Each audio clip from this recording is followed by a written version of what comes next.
Seja bem-vindo a mais um vídeo do meu programa Mente de Campeão.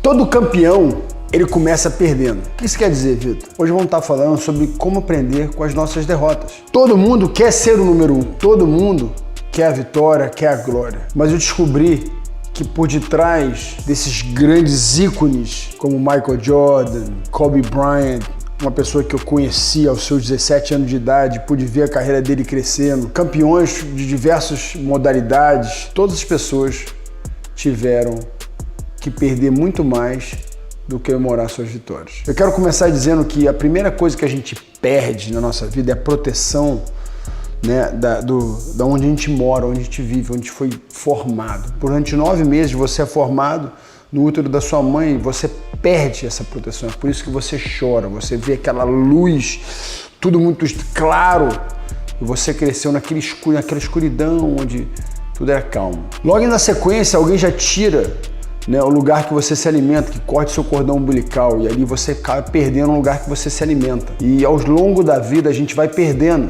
né, a nossa inocência, parar de engatinhar, a gente começa a andar só nas nossas pernas, mas a gente cai bastante. Me lembro como se fosse o nosso primeiro filho Davi, ele caía tanto, batia a cabeça, chorava, mas era importante para que ele crescesse, para ele aprendesse a andar, ele perdesse, ele aprendesse. Ao longo da vida a gente vai perdendo diversas coisas. E você parou para ver esse vídeo, eu queria te poder contar um pouquinho da minha história, que eu acho que você vai entender muito bem. Quando eu decidi ser lutador, quando eu decidi ser um atleta, né, de combate, a primeira coisa que eu aprendi, se alguém te finalizar, você tem que bater, você tem que desistir, dar 3 tapinhas. Cara, eu não queria e era terrível.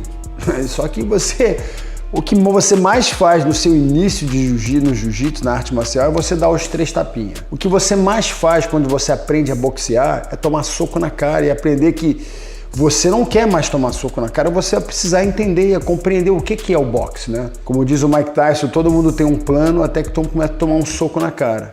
Ninguém quer tomar um soco na cara. Não tem como se aprender. Sua pele fica resistente. Não. Você não tem como treinar a tomar soco. Até porque o esporte não é feito para você tomar soco. Voltando para aquela criança que cai e levanta, que cai e levanta, que cai e levanta, que chora e levanta, ela está determinada a entender que faz parte do processo. Ninguém precisou falar para ela. Só que quando a gente começa a ganhar consciência, começa a ganhar o entendimento crítico do certo e errado, do que é bom e ruim, a gente começa a ter vergonha das derrotas, a esconder as derrotas. Eu me lembro que eu não queria dividir. E aí, como é que foi? Foi legal. Como é que foi o treino? Foi legal. Eu não queria falar que eu tinha perdido muito naquele dia. Quando você começa a pisar nesse ego, que é o ego do mal, e começa a alimentar o ego do bem, que é o esforço, a garra e a obediência, você começa a compreender que as derrotas nos fazem grandes vencedores. A gente volta para falar da maior derrota da humanidade, foi quando Cristo foi para a cruz, mas ela foi a maior vitória da humanidade ao mesmo tempo. Era necessário que ele passasse por isso. Era necessário que ele passasse por esse sofrimento, que ele passasse por esse processo de dor, ao ponto dele suar sangue antes dele ter passado, porque ele viu que ele ia passar. O estresse, o nível de estresse. Então, a gente começa a entender que a vida, ela vem muito mais com perdas do que com ganhos. Eu queria dividir com vocês a história de um grande amigo meu, Kelly Slater. Na história do mundo do surf, eu acho que na história dos esportes, ninguém teve tanta vitória quanto ele.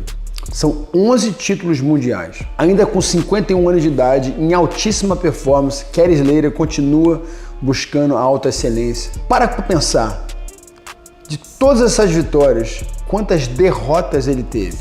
Muito mais derrotas do que vitórias. E é engraçado que quando a gente fala dos grandes ídolos, dos grandes ícones, e seja em qualquer esporte, seja em qualquer trabalho, família, um casamento, é muito mais derrota do que vitória. Quando a gente celebra as boldas disso, boldas daquilo, a gente tem que lembrar das dificuldades. Quando eu paro para sentar com a Joana e falar do nosso casamento, eu lembro das nossas dificuldades, das nossas derrotas, de como é que ele quase acabou. Porque quando a gente lembra disso, a gente vê quão forte, quão grande, quão vitorioso a gente é. Então eu queria usar essa ilustração do Kelly Slater para você imaginar que ele é o cara que mais tem título no surf, mas também, de repente, ele é o cara que tem mais derrota no surf. É meio antagônico, é meio confuso, Mas se você olhar para a vida de todo mundo que teve sucesso, ele teve muito mais fracasso do que sucesso.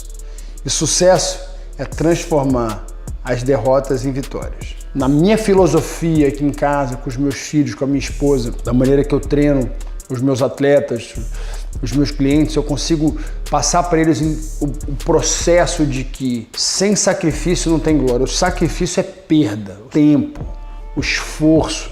Eu falo que não é sexy, não é bonito, não é romântico. A vida de um cara que performa assim, em alta qualidade, ela é difícil, ela é feio. E como é que a gente faz tudo isso ser bonito, né?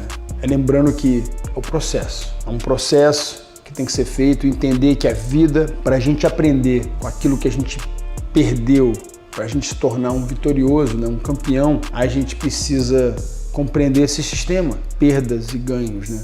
Perdas e ganhos. Então, eu queria encorajar você a analisar suas derrotas, o que você pode fazer, como é que você pode aprender com elas. É você analisar o que você poderia ter feito melhor, é trabalhar em cima disso. E encoraja você a trabalhar nos seus pontos fortes. Lembrando que os seus pontos fracos, você precisa trabalhar, mas você precisa trabalhar muito mais no seu ponto forte do que trabalhar na sua fraqueza. Identifique o seu ponto forte, identifique aquilo que você é forte, que você é capaz, e eu tenho certeza que você vai não só aprender com as suas derrotas, mas você vai transformar elas em vitórias. Se você colocar isso em prática, você vai conseguir. Um forte abraço, deixa aí o seu comentário, se esse vídeo foi bom para você, não esquece de dividir com ele com quem você mais ama. Nos vemos no próximo vídeo. Forte abraço e Deus abençoe.